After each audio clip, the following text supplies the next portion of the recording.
네, 오늘은 본문 말씀으로 베드로의 설교라는 제목으로 하나님 말씀 전하도록 하겠습니다. 사도행전 2장은 오순절이라는 그 유대인의 명절에 성령님께서 하나님의 사람들에게 임하신 사건을 기록하고 있습니다. 그래서 이것을 오순절 성령 강림 사건이다 이렇게 이야기합니다. 이 사건은 이전에 있었던 사건이 아닙니다.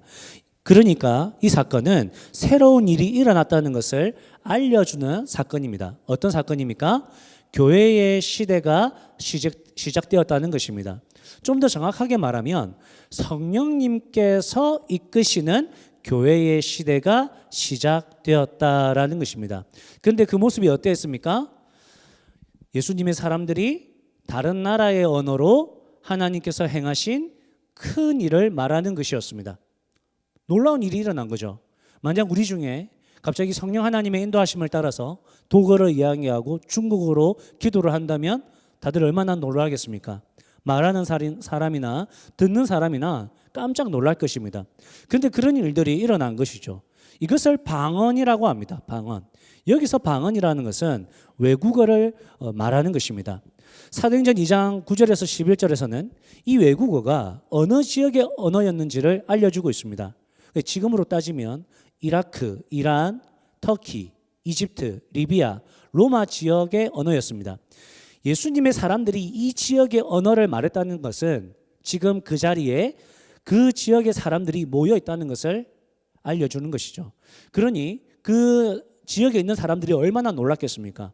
한 번도 자기 나라 언어를 배워보지 못한 사람들이 자기 나라 언어로 말을 하고 있으니까, 하나님의 큰 일을 선포하고 있으니까 얼마나 당황했겠습니까? 성경은 이 외국어 방언이 어떻게 가능했다고 이야기했다고요? 성령님께서 충만하게 임하셔서 성령님께서 그 사람들을 이끌어서 성령님이 방언을 하게끔 했다고 말씀하고 있습니다. 자, 이 정도 되면 여러분도 성령 충만 받고 싶으시죠? 성령 충만하면 외국어를 한답니다. 그 얼마나 좋습니까? 여러분들이 이렇게 생각할 수 있겠죠. 야, 그럼 나도 성령 충만하고 싶다. 그리고 이왕 외국어 하는 거 영어 하고 싶다. 이렇게 생각하는 분들이 있을 수 있을 것입니다. 그런데 우리가 기억해야 할 것은 이 방언을 누가 하게 한 것이라고요? 성령님께서 시키신 것입니다. 그러니까 성령님께서 누가 방언할 것인지를 결정하는 겁니다. 성령님께서 누가 무슨 나라 언어로 기도할 것인지를 결정하시는 거죠. 따라서 이 사건은 성령님께서 주도적으로 이끌고 있는 사건이다. 우리가 그렇게 생각하면 되겠습니다. 그런데 여기서 우리가 생각해야 할 것은 나도 방언 받고 싶다. 이건 아니고 이 방언이 왜 일어났냐는 거죠. 왜 성령님께서는 예수님의 사람들이 방언을 하게 하셔서 교회의 시대가 시작되었다 이것을 알려주셨을까요? 왜 하필 방언이었을까요? 생각해 보면 그 자리에 앉아있는 사람들 많은 문제가 있었지 않겠습니까? 그러면 그 문제들을 좀 해결해 주는 건 어떨까요? 걷지 못했던 사람이 걷게 되고, 앞을 보지 못하는 사람이 앞을 보고, 배우자를 찾고 있는 사람이 그 자리에서 눈이 맞아가지고 서로 사랑하게 되고, 또 돈이 없는 사람이 막 돈방석에 앉게 되고, 오히려 그 자리에 모인 사람들이 가진 인생의 문제를 딱 그 자리에서 해결해 주시면 성령님이 우리에게 임하셨다는 커다란 증거가 될 건데 왜 하필 방언이었을까요? 성령님은 왜 이렇게 언어로 역사하셨을까요? 이것은 사실 예수님께서 하신 말씀과 관련이 있습니다. 우리 함께 읽겠습니다. 시작. 그러나 너희는 능력을 받고 예루살렘과 온 유대와 사마리아에서 그리고 마침내 땅끝까지 이르러 내 증인이 될 것이다. 이런 거죠. 내가 이제 너희를 떠나서 하나님 나라에 가서 영광 중에 있게 되면 성령님이 오실 것이다. 예수님이 말씀하시는 거예요. 자, 성령님이 오시면 무슨 일이 일어나느냐? 너희가 일단 능력을 받는다. 지난주 설교처럼 능력을 받으면 어떤 일이 일어나느냐? 이전의 너희가 아닌 새로운 너희가 될 것이다. 용감하고 담대하고 승리의 기쁨이 너희의 삶에 넘칠 것이다. 그러면 너희가 뭘 해야 되겠느냐? 예루살렘과 온 유대와 사마리아와 땅끝까지 이르러 내 증인이 되어야 된다. 얘들아, 너희가 이전에는 나 예수님에 대해서 정확히 알지 못했고, 그러니까 예수님에 대해서 말할 수 없었고, 하지만 지금 성령님이 오시면 너희는 내가 누군지 분명하게 알게 될 거야. 그리고 너희가 누군지 분명하게 알게 될 거야. 그리고 너희들이 마음에 내가 이 예수님에 대해서, 너희 자신에 대해서, 너희가 어떻게 변화됐는지에 대해서 말하고 싶은 마음이 생길 거야. 너희 마음에 용기가 생길 거야. 왠지 아니? 성령님은 예수님의 이야기가 온 세계에 퍼지는 것이 성령님의 소원이기 때문이야. 그 말씀을 하시는 거죠. 한마디로 말씀하면 뭡니까? 우리로 하여금 예수님의 증인이 되게 하기 위해서 성령님이 임하시는 것입니다. 즉 성령님은 우리가 좀 괜찮은 사람이 되라고, 아침에 좀 일찍 일어나고 운동도 하고 공부도 열심히 하는 그런 좋은 사람이 되라고 임하시는 신비한 파워가 아니라는 것입니다. 성령님은 우리가 좀 좋은 일들을 경험해야 되기 때문에, 좀 좋은 일들이 우리의 삶에 일어나야 되기 때문에 우리에게 임하시는 그런 어떤 좋은 기운이 아니라는 것입니다. 성령님은 어떤 분이십니까? 우리로 하여금 예수님의 증인이 되게 하는 것입니다. 예수님의 무엇에 대해서 정언하게 하겠습니까?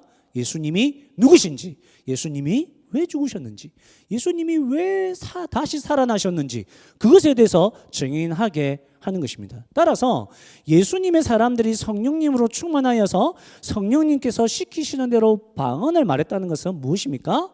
앞으로 예수님의 사람들은 말로 예수님에 대해서 온 세상에 흩어져서 예수님에 대한 이야기를 해야 된다는 것입니다. 그러니까 오순절 성령 강림 사건처럼 예수님을 믿음으로 성령님의 내주하심을 경험한 사람들은 모두 다 누구입니까? 예수님의 증인이라는 말입니다. 오순절 성령 강림 사건처럼 자기 안에 성령님이 있다는 것을 아는 사람들은 뭐 해야 됩니까? 말로 예수님을 고백해야 됩니다. 말로 예수님을 전해야 됩니다. 말로 예수님의 십자가와 부활이 어떠했는지를 알려줘야 됩니다. 누구에게요? 예수님을 모르는 사람들에게.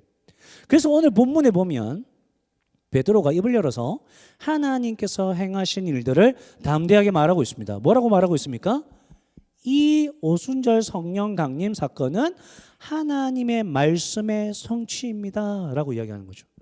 이것은 하나님의 말씀의 성취입니다. 이 사건은 하나님의 말씀이 그대로 이루어진 일이니 놀라지 마십시오. 비아냥거리지 마십시오.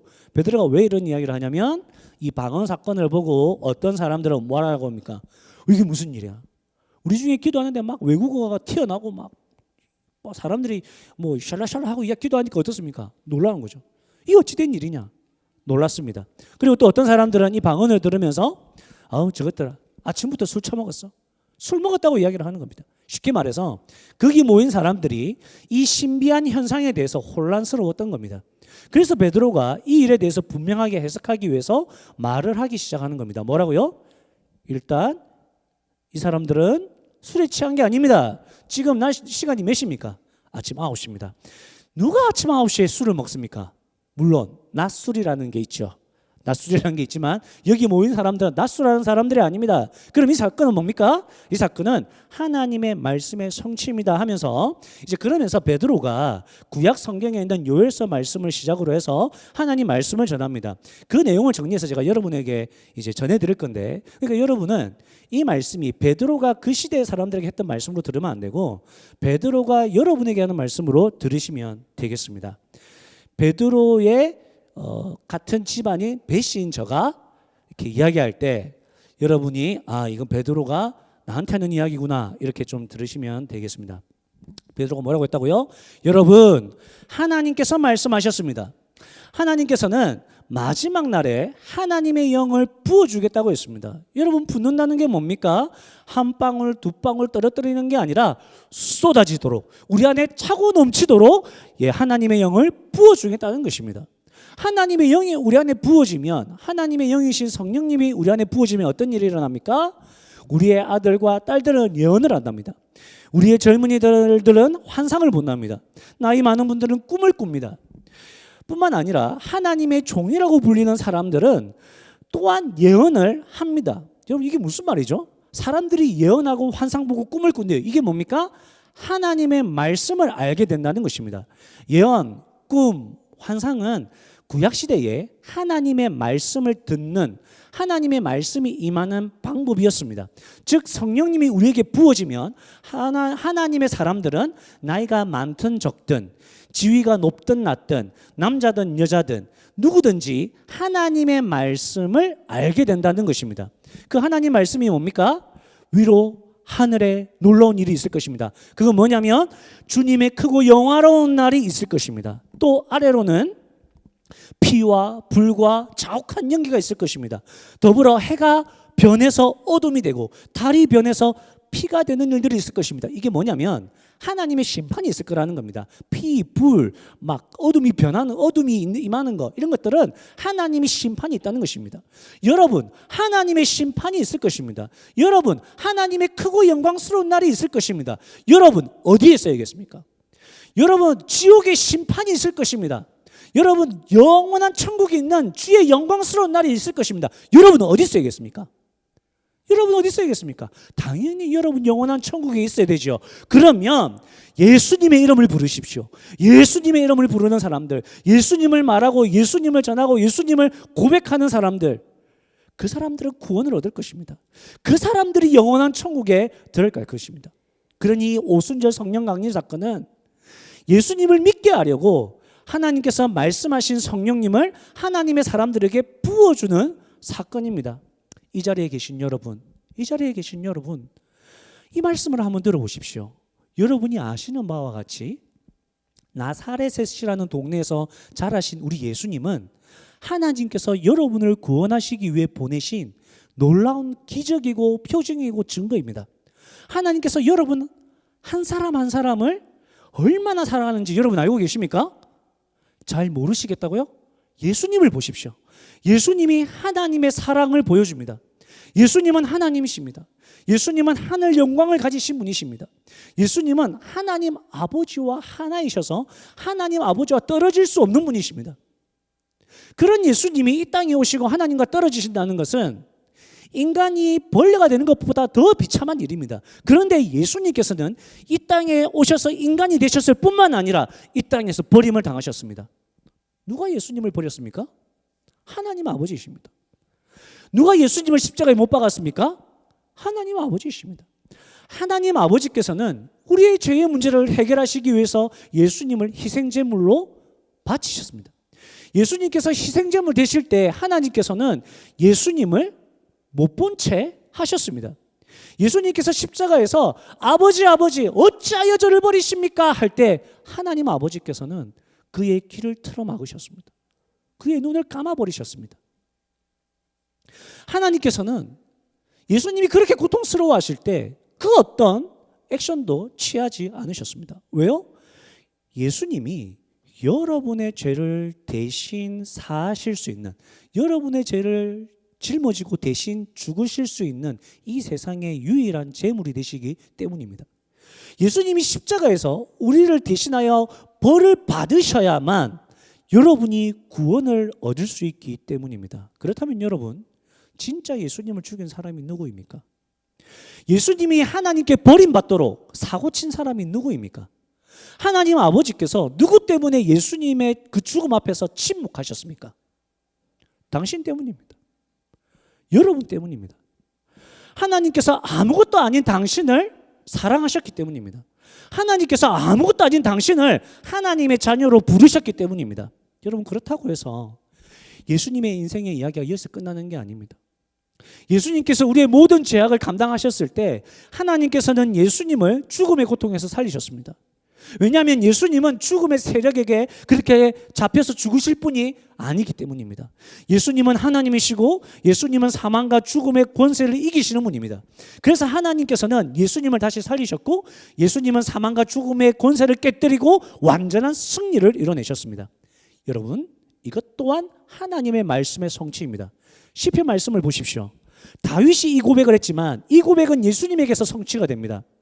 예수님이 이 고백을 하셨다는 말씀입니다. 예수님이 뭐라고 고백하셨습니까? 하나님 아버지께서 내 영혼을 지옥에 버려두지 않았습니다. 하나님 아버지께서 나를 썩지 않게 하셨습니다. 하나님 아버지께서 나에게 생명의 길을 열어주셨고 하나님 아버지께서 내게 기쁨이 충만하게 하셨습니다. 무슨 말씀입니까? 하나님께서 말씀대로 다시 예수님을 살리셨다는 것입니다. 예수님은 다시 살아나셔서 하늘 영광의 자리에 앉으셨고 하나님께서 약속하신 성령님을 우리에게 예수님이 부어 주셨습니다. 그래서 여러분이 지금 이 방언을 보고 있는 것입니다. 따라서 여러분, 예수님은 참으로 하나님의 아들이십니다.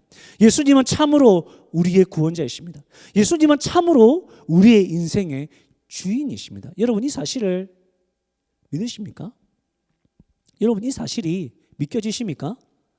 이 말씀은 지금 여러분에게 하는 말씀입니다. 여러분, 하나님의 말씀은 반드시 성취됩니다. 하나님의 말씀대로 예수님이 오셨고 하나님의 말씀대로 성령님이 부어졌습니다. 성령님이 부어졌다는 것은 하나님의 말씀대로 지금 이 시대가 마지막 시대라는 것입니다. 마지막 시대가 시작되었다는 것입니다. 이제 머지않아 하나님의 말씀대로 예수님께서 이 세상을 심판하러 다시 오실 것입니다.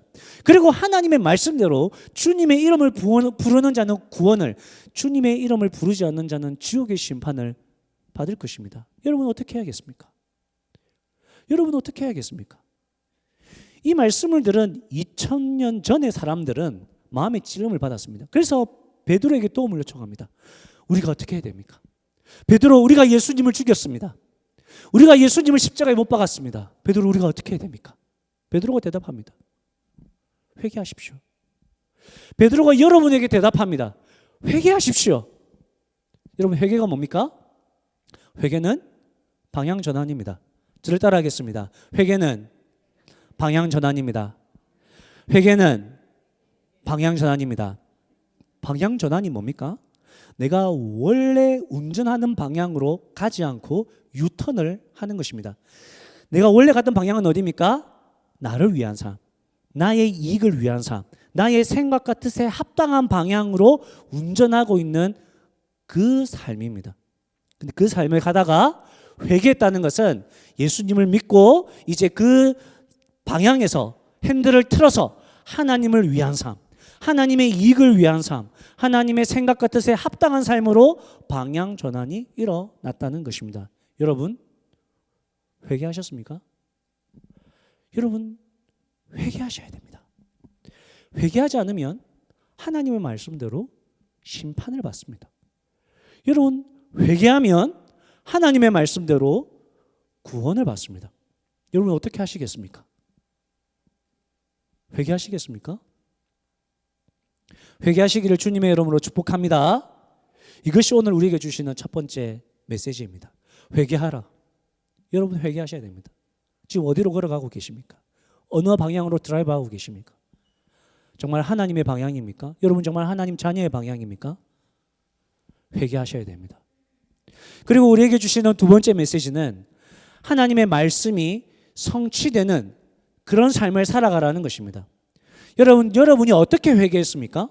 여러분이 어떻게 예수님을 믿고 하나님의 자녀가 되었습니까? 39절 말씀을 읽겠습니다. 시작. 이 약속은 여러분과 여러분의 자녀와 또 멀리 떨어져 있는 모든 사람, 곧 우리 주 하나님께서 부르시는 모든 사람에게 주신 것입니다. 이게 무슨 말씀이냐면 하나님이 부르신 사람들이 회개하는 겁니다. 그런 뜻입니다. 하나님이 불렀다는 건 뭐죠? 하나님께서 넌 나의 자녀야 하고 말씀하신 겁니다.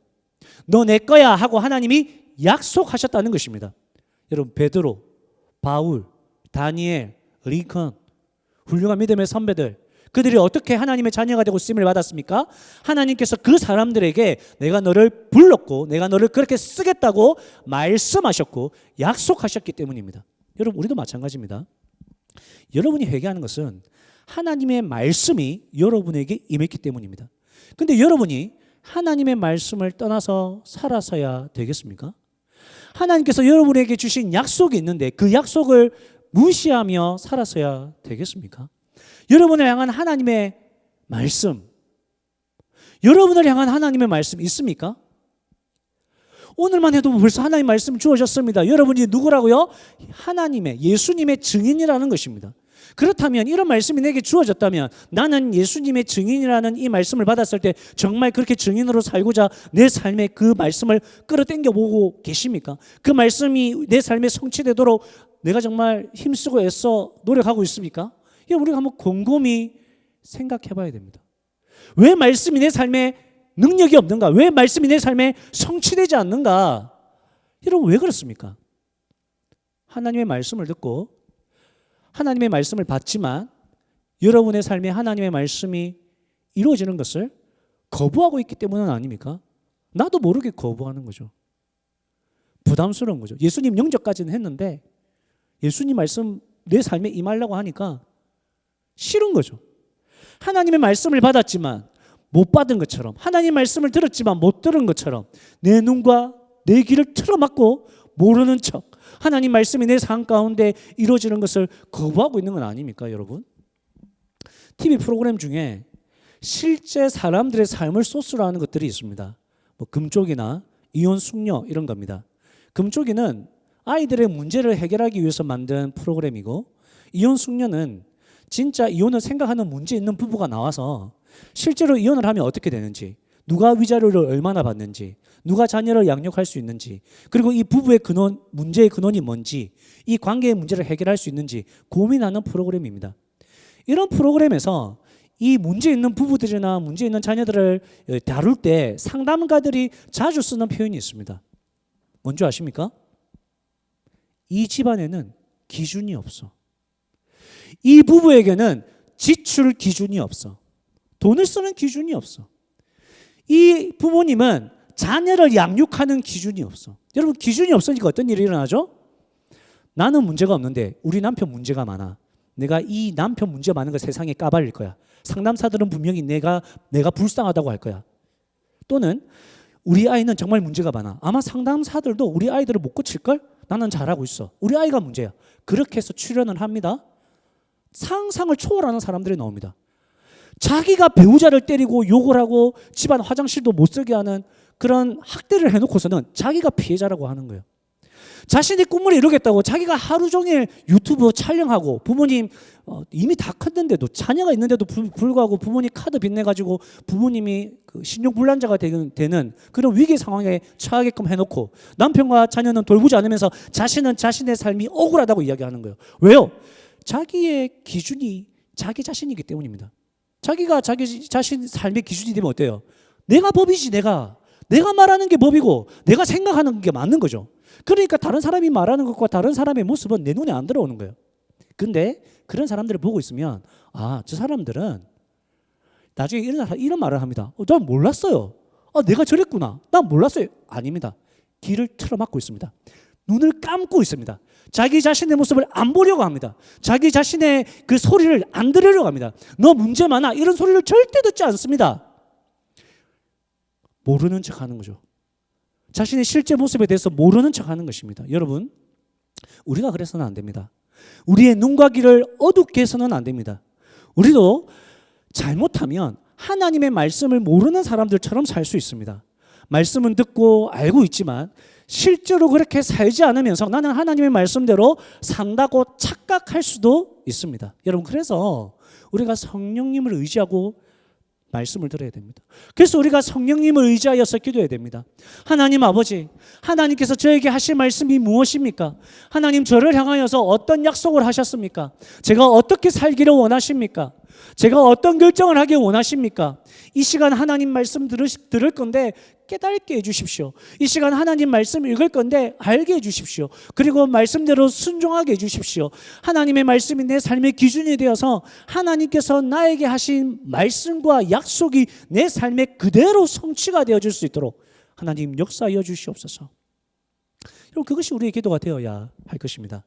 여러분, 그래서 여러분 2025년도에 어떤 계획을 세우셨습니까? 아직 안 세우신 줄 알고 있습니다.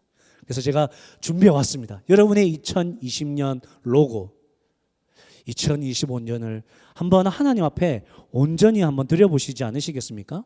하나님의 말씀을 듣기 위해서, 하나님께서 나에게 하신 약속을 알기 위해서 여러분 하나님 말씀에 한 해를 한번 올인해 보시지 않으시겠습니까? 여러분, 우리가 정말 우리의 평생 중에 뭐 저야 이제 뭐 신학을 했으니까 그렇게 평생을 말씀과 이렇게 씨름해야 되지만 여러분 우리가 일상을 살아가는 사람들 중에서는 언제 이렇게 한번 시간을 내서 하나님 말씀에 또 하나님이 나에게 하는 말씀에 하나님 나에게 주신 약속에 언제 한번 올인해 보겠습니까? 그걸 알기 위해서 어떻게 한번 시간을 올인해 보겠습니까?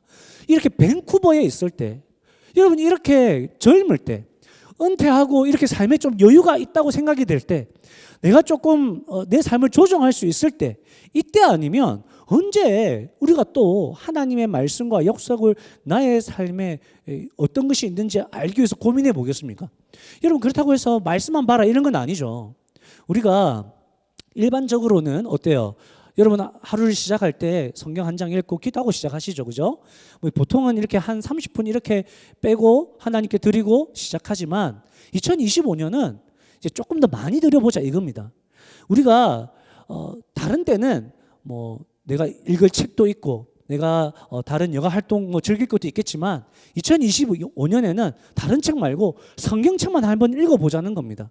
2025년에는 뭐 여행도 가고 밥도 먹고 또 여러 가지 뭐 여러분이 꼭 해야 되는 직장도 다녀야 되고 뭐 그런 것이 있겠지만 그 외 모든 시간에는 내가 한번 기도에 한번 올인해보자 이겁니다. 여러분 그런 날들이 많지 않습니다. 여러분 그런데 우리가 하나님께서 우리에게 주신 말씀이 있고 하나님께서 우리에게 주신 약속이 있습니다. 여러분 그거 알아야 되잖아요. 그거 한번 발견해야 되잖아요. 그거 붙잡고 기도하고 그거 붙잡고 한번 살아가 봐야 되잖아요. 여러분 언제든지 방향을 잘못해가지고 열심히 살아가면 아무 의미가 없습니다. 열심히 살면 뭐합니까? 방향이 잘못됐는데 하나님이 나에게 주신 방향, 하나님이 나에게 주신 그 길을 한번 알아봐야 되지 않겠습니까? 그것을 위해서 다른 거 다 한번 내려놓고 한번 하나님 앞에 올인해보자는 겁니다. 죽이 되든 밥이 되든 하나님의 말씀대로 한번 해보자는 겁니다. 2025년은 하나님을 절대적으로 믿어보고 한번 하나님께 내 인생을 걸어보자. 그겁니다, 여러분. 어떻습니까? 한번 해보지 않으시겠습니까?